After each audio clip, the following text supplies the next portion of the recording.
Welcome to the Rooted Book Discussion, where we're sitting down with some of my friends and you, whether you're by yourself or with a group of friends, to discuss the chapters in my book, Rooted, and just talk through. Hear stories and lessons and life things that have happened to each one of us. We are now on the last leg of the book. So again, we dealt with 6 chapters in the process, and then we've jumped into the 3 soils that God planted David's life in: intimacy, serving, and now for me, I really did keep the big one for last: community. So the Lord really called David and placed him in a cave with 400 men, the cave of Adullam, and said, hey, learn how to do community with a bunch of messed up people. And again, these are the hidden places. So it was in the hidden place of community that God developed the root system in David's life so that he could bear fruit that remains. Community is a big one. I mean, it's big. It's probably something, again, wherever you're watching from, and all of us come from different backgrounds. All of us come from, some healthy homes, some broken homes, whether people are watching from a different country, but there is definitely this independent isolation thing, this Western mentality that you kind of do it on your own, you don't really need anybody else, but it's dangerous, and community really is where God wants to develop your life. And we can probably all tell our own stories of absolutely, community is where the Lord has developed, is one of the hardest things you'll ever do, and yet it's one of the most powerful and rewarding things you'll ever do. It's funny because there's all kinds of communities you could be in. Yeah. Gangs are community. It's Yes. a community.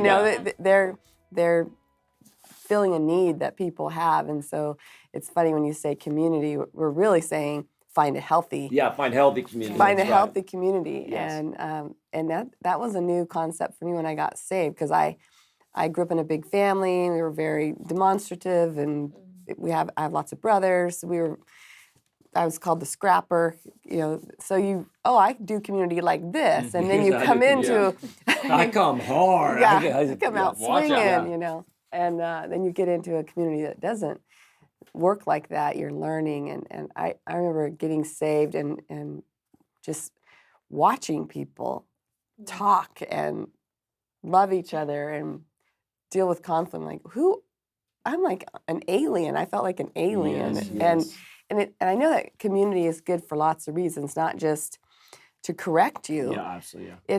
It's to remind you of who you are, And your bring strength to identity. your life. Yeah, it's good. Absolutely. I mean, we need people to remind us who God called us to be, not just correct us, and obviously both things. Yeah, I absolutely. forget who I am in the middle of a crisis. I forget, I'm not good at this, and I can't do this well. And people are like, oh, actually, you can, and they're carrying hope for you. Your community carries hope for you. Well, it's interesting. You mentioned that there's so much strength in community, and I think, community for us is not just, hey, the latest fad. It's really on the heart of Jesus. You can't read Scripture and get away from it. John 17 is a prayer that we would be one, and as you dive into community, realize, wow, there's so much strength in community, and yet it's one of the biggest battles to stay isolated. Even if you're around people, to not really let them in, to not really let them in your life, to not really be in their life. And some of it we come by honestly. We just don't even know what that looks like. This has probably been one of the biggest transformations in my own life that I've walked through, of going from total isolation and just, we've talked a little bit about survival mode. I didn't have great parents or a great family structure.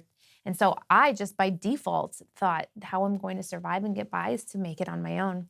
And so getting in a healthy community. Which became like a value. Absolutely. It became, and I was also a lot, early on, I was applauded for that. It was what everybody told me I was great at. Look how far you've come, or you're so By tough, yourself. or you're so strong. And You don't need anybody. you don't need anybody, absolutely. And my mom was like, well done. We've done it right. You're good. Literally, you don't need anybody. My job here is done. Absolutely. So sent me off when I left home. I was like, this is it. I didn't want to get married. I didn't want kids. I didn't want to be in community.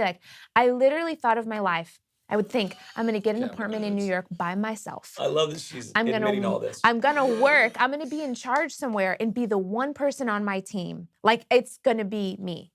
And, so I get in this. How horrible does that sound? So now to think back on what I thought was success, to now where lonely. I call community on hey, should I get a red car or a blue car? Like, Totally. what do you think? Yeah, Or totally. where should I grocery shop? Or, Yeah. I mean, like going from the littlest decisions. And you have a great message on this, Banning, where you said, I don't like my best isn't enough for my marriage. I need so and so's best and so and so's best and so and so's best. And I've lived on both ends of it, the complete isolation, independence, and on my own to being saturated in community. And community is the way to go. It's just. We talked a little about this because you, and you've mentioned this just in a relationship. A community is a choice we have to make. If community was easy, everybody would do it. It's a choice we have to make, and independence and isolation just wants to creep in on us. But it's not just a choice we have to make, it's a hard choice we have to make. Totally. And one that you have to make consistently. Yeah. Yeah. I mean, I would say I grew up, with the same kind of thing of you're independent, you take care of yourself and applauded for it and all of that. And so when I got married and started having all these issues in my marriage, it was like, well, I'm independent. I need to take care of this by myself. Like, I take care of my part of the finances. I take care of, and my husband, Scott, was always like, I want to help. Can I help you with anything? I'm like, no, I'm good. You take care of your stuff. I'm going to take care of my stuff. You think I'm weak? Is that what you're saying? Totally. And I think independence and isolation feeds you the lie that nobody else is going through what you're going through. And so I think, when we started having some marital stuff and going through all of that, it was in community that I found strength. Like it was in community of realizing like, oh, so other people argue, other people go through this, other people have these fights. Like it was actually Sherry. Sherry was speaking at a conference once, and she was talking about her own marriage and her life and her story. And I remember sitting in the crowd and bawling my eyes out, going, "Somebody knows what I'm talking about," and seeing the ability that she was able to get past all of that, and now she's this strong woman who sees the value of community. That just completely changed my life because we weren't meant to live alone, and it is a choice. It's like there are times almost every day. Yeah, like it's so rooted in my head of you take care of yourself. Like you don't need anybody. You have to take care of yourself. So literally, it's a choice where when I start to feel scared or when I start to feel like I just want to go by myself, I have to choose in my head at the time like, no. I'm going to pursue relationship. I'm going to pursue community. And that dispels shame. It, like you said in the book, it takes the shame and the anxiety and the fear away because it's like, I'm not in this thing by myself anymore. Like I've actually opened myself up to somebody else to go, you're not alone. Like I'm with you and you're strong and you're able to do this. It's like, Moses and Aaron, when he couldn't lift his arms anymore, they had to come up and help him. Like there's so much strength and power in that. Absolutely. Totally. Yeah, that's great that you talk about that because being an extrovert, as we are, it's easy to be around people but not be in community. Because it's like, I moved here and not it's really like, be known. Not be known at all. It's like, I don't let you know me. I don't really know you, but we're around each other, so I have community. This is great.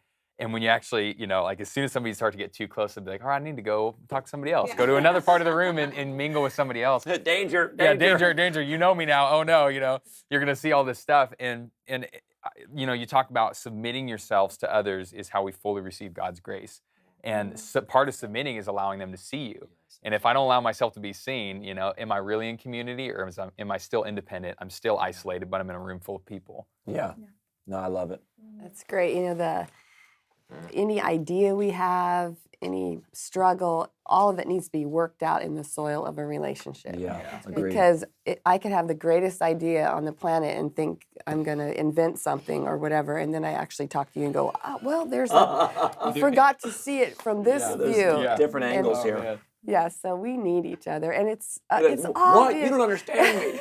It's obvious that we're stronger. We're if I was trying to push a car by myself, I wouldn't be able to do it, but I get some people. But the enemy tricks us, and he gets us alone. And your funny fish story, and that's when we get eaten. That's when we get chewed up and spit out because we isolated ourselves, and I don't have anyone helping me through the process. I know even being with Jesus culture for me, it has been helpful because I think one of the struggles with leaders is their group gets smaller and smaller and smaller. I'm carrying information that if I just spewed it out all over, it would affect people that I don't really have relationship with to help them through what I'm about to say. So I have to start, my group gets smaller, but that's why it's even more important to be vulnerable and honest and let people know you, because you just can't affect everybody with your words, but you need that. You so need that group.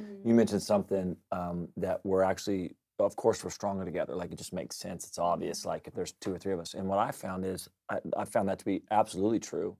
What I found is it's also so much more satisfying. Like, the thought of just accomplishing something on my own, it feels not as satisfying as we're doing this together. Like, this is my family, this community, and together we did that. And I'm not sure I would have thought that in my 20s for sure. I'm like, no, I'd like all that credit. I would like to do that on my own. That'd be great. But now I'm like, no, it's just so much more rewarding and satisfying, fulfilling. My life is way better because of my connection with Sherry. You know, not just because of all the strengths, because it's just way more satisfying when we're doing this together. Yeah, it's the only way to live. Yeah, it really is. And I think, just as men, like, the tendency to not ask for help is huge. Or directions in the car, or pretty much anything for that matter. Siri. And it's interesting because it's like, even when I moved here, I talked a little bit about doing the events. It's like, I do this all on my own. That's how I was raised. You do it on your own. You're isolated. But you know what? We're gonna white knuckle it and learn this stuff. And it's gonna. And you know what though? I get all the praise for it at the end. Yes. And that's not worth it. It's not worth it at the end of the day if I'm burnt out, have nobody around me, nobody to tell me I'm doing it all right, and that's all I've known. And now that I have this team that's doing it, we're all doing it together. It's like, I love events. I love going to these things again. I love it too. Well, so good. We're gonna talk. We got one more chapter on this community, so we'll dive some more into it. But thanks for hanging out with us. Really appreciate you taking the time to go on this journey with us, and just allowing the Lord to develop our roots deep in the process. Listen, this is a community chapter, so I'd encourage you, go give us some community, open up, let them in your life. Don't get isolated or anything.